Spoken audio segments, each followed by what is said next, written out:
বনের রাজা বাঘ একদিন নদীতে পানি পান করতে গেছে। একটি ভেড়া শাবকও সেখানে পানি পান করছিল। বাঘ ভেড়া শাবকটিকে দেখে খাওয়ার ইচ্ছা পোষণ করেছে, তবে বনের নিয়ম অনুযায়ী বিনা কারণে তো খেতে পারছে না। বাঘ তাই গড়গড় করে বলল, পুচকে শাবক, তুই আমাকে দেখে সালাম দিলি না কেন?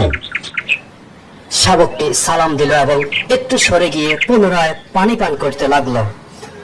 বাঘ এক ঢোক পানি পান করে বলল, তুই পানি ঘোলা করেছিস, এটা রাজার সামনে চরম অপরাধ, তাই এখন আমি তোকে খাবো।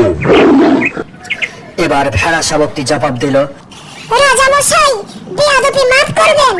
আপনি পানির স্রোতের দিকে আপনি পানি ঘোলা করছিলেন।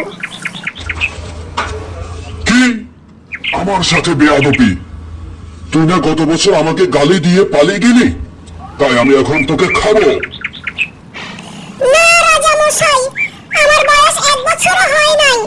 আপনি মনে হয় ভুল করছেন। কি? এত বড় আস্পর্ধা! আমার ভুল ধরছিস? আমি বনের রাজা, তাহলে তোর বাবা আমাকে গালি দিয়েছে, এখন মনে পড়েছে, তাই আমি তোকে খাবোই খাবো। রাজা মশাই, আমার বাবাকে আরেকটা বাঘ অনেক আগেই খেয়ে ফেলেছে। সেই দোষটা আমাকে দিতে পারেন না। আবার কথা বলছিস? আমি রাজা, এখন আমার নাস্তার সময় হয়েছে, তাই আমি তোকে খাবো।